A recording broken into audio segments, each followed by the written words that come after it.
Hello दोस्तों, नमस्कार, जोहार। मैं आपका दोस्त जितेंद्र। स्वागत है आप सभी का हमारे एक और नए वीडियो में। माध्यम से हमारे संगठन का, हमारे साथियों का एक ही मकसद है कि हमारे झारखंड के लोग हैं जो कहीं ना कहीं अपने दिनचर्या से दूर, खेत खलिहानों में रहने वाले लोग, दुनिया में से मतलब नहीं रखने वाले लोग शांत अपने जीवन को जीते हैं।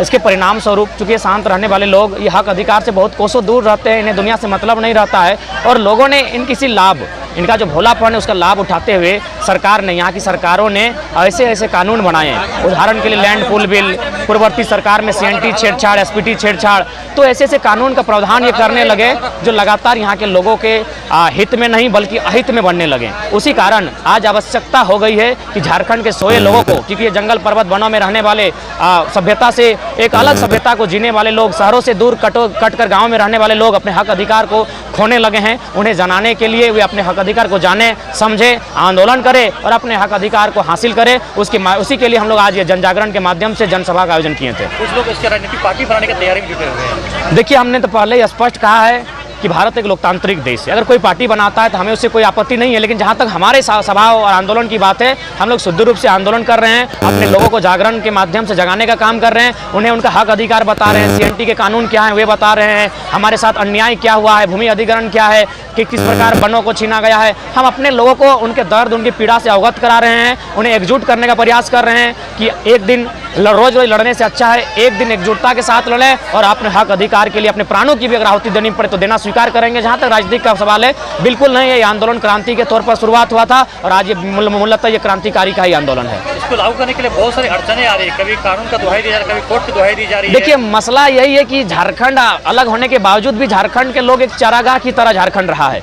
अन्य राज्य के लोगों ने हमेशा अतिक्रमण किया है। नौकरी चाकरी नियोजन की बात तो छोड़ें, यहाँ के जो पदाधिकारी रहे, उच्च कोटि के पदाधिकारी, वे भी लगातार अन्य राज्यों के लोग बन के आए हैं। उसमें प्रमुख कारण यह है कि जब से औद्योगिक क्षेत्र स्टार्ट हुआ था उस समय हमारी राजधानी पटना थी और उद्योग की राजधानी कह सकते हैं, झारखंड की उद्योग राजधानी कलकत्ता थी। तो जब कलकत्ता और पटना के लोग यहाँ बड़े मात्रा पे आए काम करने के लिए, यहाँ कंट्रोल करने के लिए, जब यहाँ कंट्रोल करने लगे तो उन्होंने क्या किया, रास्ता बना दिया। कलकत्ता के लोगों के लिए रास्ता बना दिया और पटना के लोगों के लिए रास्ता खोल के रख दिया। वे लोग लगातार आते गए। जब वे लोग आ गए तो फिर वे अपनी अगली पीढ़ी के लिए रास्ता बनाने लगे, क्योंकि मनुष्य बहुत जो लोग होता है, एक मनुष्य सबसे ज्यादा काल बनता है दूसरे मनुष्य के लिए। उन्होंने क्या किया, भोले भाले लोगों का फायदा उठाया, क्योंकि झारखंड के सभी कौम, चाहे कोई कम्युनिटी का झारखंड का रहे, वो भोला भाला कौम होता है। उनकी भोले भालेपन का उन्होंने लाभ उठाया और लगातार उन्हें पता भी नहीं चलता है कब वैकेंसी आती है, उन्हें पता ही नहीं चलता है कि SP का, DSP का जो पोस्ट है वो किस प्रकार 70 लाख में खरीदा जा रहा है, उन्हें पता नहीं कि SSC क्यों रद्द हो रही है, उन्हें पता नहीं कि JPSC में घोटाला कैसे हो रहा है। वे भोले भाले लोग, उन्हें दुनिया से मतलब नहीं, अपने पुरखों की खेती से संतुष्ट रहते हैं। लेकिन आज अब संकट खेती पर भी आ गई है, आज संकट स्थानीयता पर है,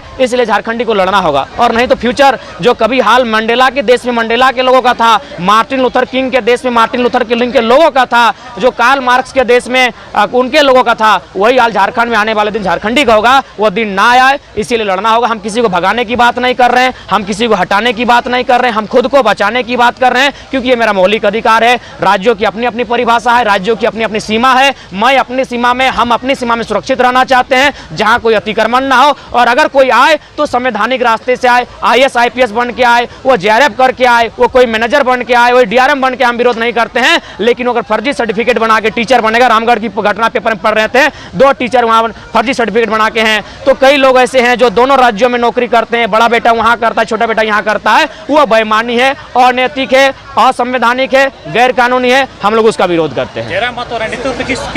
किस जगह पे देखना सोचते हैं? देखिए, मैंने तो पहले ही कहा कि लोकतांत्रिक देश है, सारी चीज जनता तय करेगी। और मैं स्पष्ट कहना चाहूंगा, 21 सालों में जो सोया हुआ झारखंड जागा है, ये जागृत हुआ है। अब कोई नेता चुनाव में नहीं जाएगा कि हम खड़ा हुए मेरा फलना छाप है। अब जनता अपना नेता खुद चुनेगी, वह भीड़ में से नेता चुनेगी। नेता होने के बाद जनता के पास नहीं जाएगी, जनता नेता के पास खुद जाएगी, अपने घर से उसको उठा के लाएगी कि तुम्हें हमारा नेतृत्व करना है। ये नया झारखंड है। चुनाव लड़ने की तैयारी में है?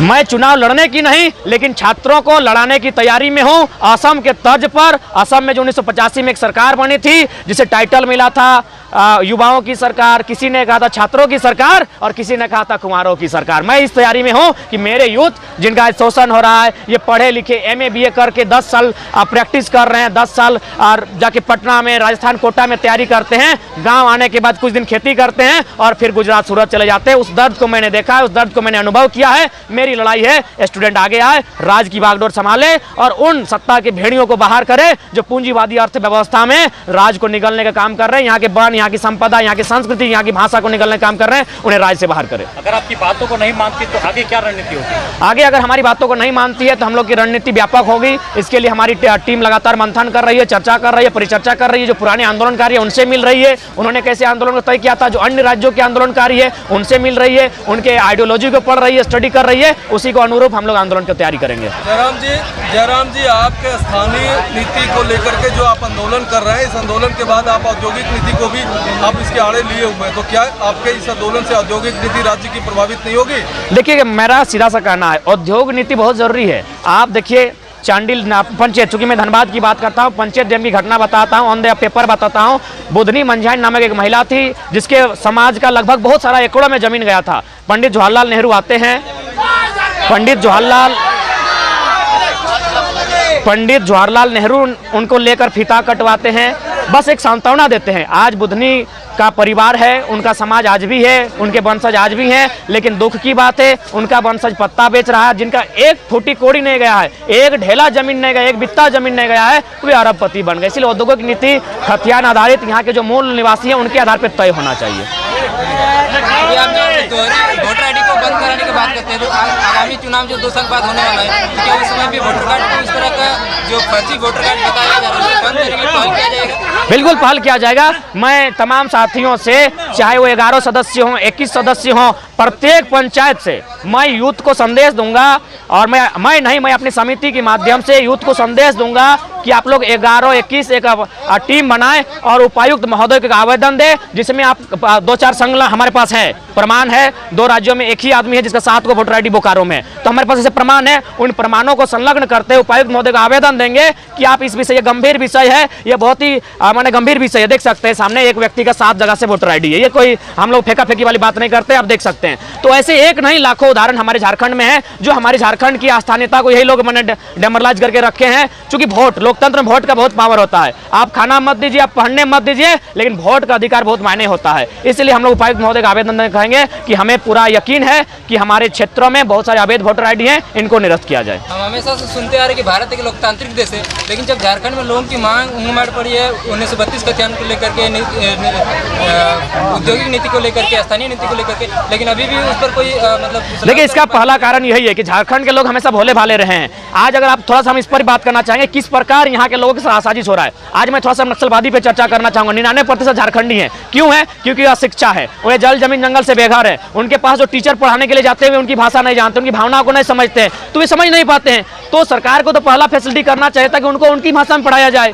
आज सही बात है, नक्सली के नाम पे लगातार, और नक्सली को कम, बेकसूर गांव वालों को मुख्यतः टारगेट किया जाता है। हम भी चाहते हैं कि नक्सली गलत लोग हैं, वे असंवैधानिक लोग हैं, समाज में नहीं होने चाहिए। लेकिन मैं सवाल ये करता हूं कि झारखंड, छत्तीसगढ़, उड़ीसा, जहां खनिज संपदा है, जहां जंगल पर्वत पहाड़ है, वहीं नक्सली क्यों आता है? बिहार के बालू के, राजस्थान की बालुई भूमि में नक्सली क्यों नहीं आता है? रीजन यही है, पहाड़ों के नीचे खनिज संपदा है। उद्योगपतियों को, टाटा, बिरला, अडानी, अंबानी को सरकार की साठ गांठ से उन्हें खनिजें चाहिए। जब खनिजें चाहिए तो उन लोगों को बेघर करना होगा। जो लोग जंगल में रहते हैं, हम लोग जंगली लोग, हम स्वीकारते हैं, तो हमें तो मारना होगा। तो मारना होगा तो ऐसे मारेंगे तो मानवाधिकार की बात होगी, संविधान की बात होगी, तब नक्सली शब्द तैयार किया गया है हमें मारने के लिए, इससे ज्यादा कुछ नहीं है। मेरा एक अंतिम सवाल है कि जिस तरह से आप पिछले लगभग 2 या 3 महीनों से आप जनसभा का आयोजन करें पूरा झारखंड भर में, तो अभी तक आपको क्या लगता है कि झारखंड की जनता जागी है? बिल्कुल, निश्चय ही जागी है। आज इतनी रात तक सभाएं हो रही हैं, माताएं बहनें उठ के आ रही, छोटी छोटी बहनें उठ के आ रही हैं। ये देखिए, बहन सब बात कर रही है, वो मुखर होकर बात कर रही है, माइक पकड़ रही है, मर्दों के बीच बात कर रही है।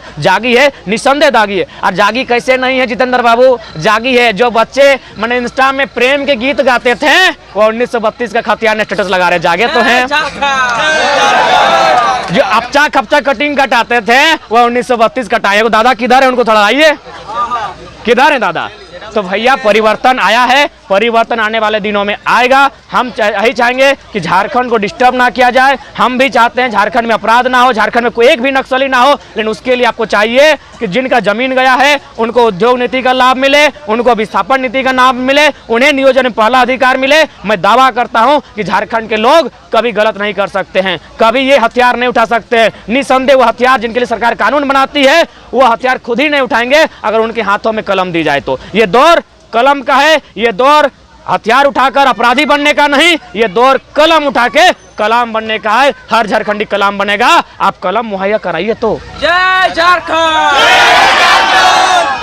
जैसे हर साल 30,000 लोग झारखंड में आके बस रहे, बाहरी लोग 36,000, ये गुप्त आंकड़े कहते हैं। हर साल झारखंड में 36,000 बाहरी लोग आके बस रहे वो मायने नहीं है। वे खाने पीने तक ठीक था, वे कमाने में भी आए तो कमा के चले जाइए अपने गांव में, एक नया घर बनाइए, फ्लैट बनाइए, बिल्डिंग बनाइए। वे यहाँ वोटर ID बना रहे हैं, यहाँ राशन कार्ड बना रहे हैं, यहाँ आधार कार्ड बना रहे हैं, यहाँ की नौकरियों में फर्जी जाति आवासीय बना के दावा कर रहे हैं। ये चीज बेईमानी है, ये चीज असंवैधानिक है, ये चीज गैर कानूनी है। अगर इसका सर्वे करके ना रोका जाए तो आने वाला दिन, आप अभी बच्चे हैं, यूथ है, हम भी अभी यूथ हैं, 20 सालों में दिखेगा झारखंड गुलामी की कगार पे जाएगा। रोकने के लिए जैसे नागालैंड में इनर लाइन परमिट, बिल्कुल, बहुत इनर लाइन परमिट, बहुत सुंदर बात आपने कहा। नागालैंड जिस, हाँ बिल्कुल, उस प्रकार का नियम झारखंड में बनना चाहिए, क्योंकि झारखंड भी जो है अनुसूची 5 में आता है। और अनुसूची 5 जो है आदिवासी के जो अधिकार हैं, उनकी जो परंपराएं हैं, उन्हें सुरक्षित करने के लिए झारखंड को अनुसूची 5 में रखा गया है। लेकिन अनुसूची 5 सिर्फ रखा गया है, कानून पूरी तरह लागू नहीं है। धनबाद और बोकारो को तो अनुसूची 5 से हटा दिया गया है, क्योंकि ये औद्योगिक क्षेत्र है। अगर यह अनुसूची 5 में होगा तो बाहरी लोग यहाँ जम नहीं पाएंगे, बस नहीं पाएंगे। बिल्कुल इनर परमिट लाइन जो नागालैंड में कानून है, उसी के तहत झारखंड में भी कानून बनना चाहिए। जो लोग आते हैं उन्हें झारखंड की सरकार को पूछना होगा क्यों आ रहे हैं, किस जिले में आ रहे हैं, कब तक रहेंगे, कहां रहेंगे, ये इंफॉर्मेशन उन्हें देना होगा, तभी झारखंड सुरक्षित होगा। नहीं तो मैं दावा नहीं, पूरे विश्वास के साथ कहता हूं, झारखंड पुनः गुलामी की ओर जा रहा है। जैसे झारखंड के लोग बहुत भोले वाले हैं, क्या ऐसा भोले वाले से आंदोलन करने से क्या हम लोग का मांग पूरा होगा कि हम लोग का कानून को थोड़ा हाथ में लेना पड़ेगा? निश्चय ही। देखिए, चूंकि भारत एक संवैधानिक देश है, हमने हमेशा प्रयास किया है वार्ता का, हम लोग हमेशा बातचीत करते हैं। देखिए, जब वो कहावत है कि मरता क्या नहीं करता, ऐसा सिचुएशन आएगा तो जो लोग आज किताबें लेके चल रहे हैं, उन हाथों में हथियार दिखेंगे ही, उन हाथों में तीर कमान भाला दिखेंगे ही। इसलिए अच्छा है अराजकता ना फैली जाए, नफरत ना फैलाई जाए, खून ना बहे। बिहार के लिए बिहार है, बंगाल के लिए बंगाल है, यूपी के लिए यूपी है। वहाँ के लोगों को वहाँ सुरक्षित किया जाए, वहाँ नियोजन में अवसर दिया जाए। झारखंड झारखंडियों का है, यहाँ संरक्षण करने के लिए यहाँ को लोगों की परिभाषा तय कीजिए, पहचान कीजिए, झारखंडी कौन है इसकी परिभाषा बतानी होगी। नहीं तो आने वाला दिन जो समय आएगा बहुत नुकसानकारी, बहुत ही विभत्सकारी होगा। जोहार, जय झारखंड। जय